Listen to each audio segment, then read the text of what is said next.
ইনি নিরঞ্জন তালুকদার গোল পাতার গাছ থেকে তৈরি করেন সুস্বাদু মিষ্টি গুড়। আমি নিরঞ্জন তালুকদার, এই বাগান সব আমার। এই বাগানের রস দিয়ে আমি গুড়ের গুড় তৈরি করি। আখ কিংবা খেজুরের গুড় আমাদের সবার কাছে পরিচিত হলেও পটুয়াখালী ও এর আশপাশের এলাকায় সবচেয়ে জনপ্রিয় গোল গাছের গুড়। এই গুড়টা খাইলে ডায়াবেটিসও হয় না, কিন্তু চিনি খাইলে ডায়াবেটিস বাড়ে, ওই খেজুর গুড় খাইলে ডায়াবেটিস বাড়ে। এই গুড় ডায়াবেটিস রোগীদের খাবার উপযোগী হলেও কেন এর পরিচিতি এতটা কম, আর কিভাবেই বা তৈরি হয় বিশেষ এই গোলের গুড়? গোলপাতার গুড় যে হয় এটা অনেক মানুষ জানে না। গোলের গুড় তো অন্য গাছ নাই দেখতে হারাচ্ছেন। আমি নিজে তৈরি করি নর্মাল 45 বছর হয়েছে। আমার দাদাও করে গেছে এবং আমার বাবাও করেছে এবং আমরাও করতেছি এখন। গোলপাতা, গোলগাছ থেকে প্রাপ্ত পাতা। নাম গোলপাতা হলেও এই পাতা অনেকটা নারকেল বা সুপারি পাতার মতোই। ঘরের চাল বা ছাউনিতে এই পাতার ব্যবহার সবার জানা থাকলেও এই গাছ থেকে যে গুঁড়ো তৈরি হয় তা হয়তো অনেকেই জানেন না। দেশের উপকূলীয় অঞ্চলে প্রাকৃতিকভাবে জন্ম নিলেও কিছু ক্ষেত্রে চাষও করা হয় গোল গাছের। এগুলি কেউ লাগায় না, এগুলি ওই অনেক জঙ্গল থাকাকালে হইছে। এটা এখানে লাগাইলেও হবে না, এটা বাইরে খুলে হয়তো লাগাইলে হইতে পারে। একটা ঝাড় দিয়ে দুইটা বাচ্চা ছাড়ে, আবার দুইটা ঝাড় হয়। এই যে ঝাড়, এইটা একটা দিয়ে দুইটা হইছে। পটুয়াখালীর কলাপাড়া উপজেলায় প্রায় 200 পরিবারের জীবন জীবিকার উৎস এই গোল গাছের রস। শীত মৌসুম এলেই তারা ব্যস্ত হয়ে পড়েন রস সংগ্রহ ও গুড় তৈরির কাজে। অগ্রহণ মাসের 20-22 শুরু করি কাটা, আর চৈত্র মাসের 15-20 বন্ধ করি। অজ্ঞান মাসের প্রথম দিকে আমরা বাগানে যাই, ওইটা পরিষ্কার করি, তারপর নোয়াই। গোল গাছের রস সংগ্রহ করা হয় এর ফলের ডগা থেকে। রস সংগ্রহের আগে গোলের ডগা ভালো মতো ম্যাসাজ করতে হয়, এতে ডগা নরম হয়, রসও আসে ভালো। এই যেমন লাগতে এই চড়াটা উড়াইয়া এই বাইর করিয়া এবার এই যেরকম টানা দিতে হবে।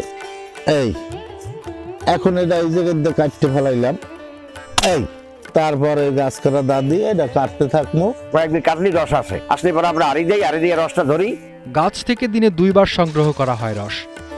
রস ভালোভাবে ছেঁকে ধীরে ধীরে জাল দেওয়ার সময় নাড়তে হয়। রস আনে ভালো করে থেকে আমরা আবার জাল দিই। জাল দেওয়ার পর ওটা যখন গুড় হইয়া আসে তখন ওটারে আবার সারিতে ডালিয়া উঠাই। এটার মধ্যে কোনো মেডিসিন ব্যবহার আমরা আজ পর্যন্ত করি নাই, আর করবো না আর কি।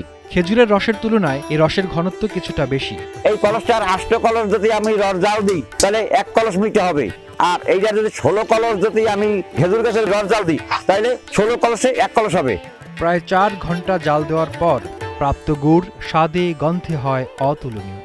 এই লাল হওয়া রস এরকম লাড়তে থাকলে যখন রোয়া আসে লাড়তে লাড়তে এইভাবে সাদা হয়। এই যে গুড়টা এই গুড় একই গুড়, কিন্তু এইটা গুড়ি নাই আর এইটা চারিতে ফেলাই ঘুরছি।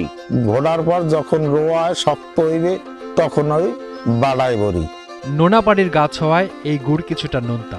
আখ ও খেজুরের গুড়ের চেয়ে এই গুড় কিছুটা কম মিষ্টি, তাই ডায়াবেটিস রোগীরাও খেতে পারেন নির্দ্বিধায়। স্বাদটা ভালো, একটু লবণ লাগে। এই গোল গাছ ওই লবণের পানিতেই জন্মে, আর ওই ওটা গুড়টা একটু মানে নোনতা লাগে, এই জন্য মানুষ অনেকে খাইয়ে মজা পায়। এতে কোনো অসুবিধা নাই, ডায়াবেটিসের ক্ষতি নাই, কৃমি হইবে না খাইলে। অনেক প্রশিক্ষণ আমরা পাইছি যে এই গুড়টা খাইলে ডায়াবেটিসও হয় না, কিন্তু চিনি খাইলে ডায়াবেটিস বাড়ে। বাজারে গোল গুড়ের ন্যায্য দাম নেই, আবার নদীতে বাদ দেওয়ার কারণেও কমে যাচ্ছে গোল গাছ, তাই অনেকেই ছেড়ে দিচ্ছেন গোল গুড় তৈরির এই পেশা।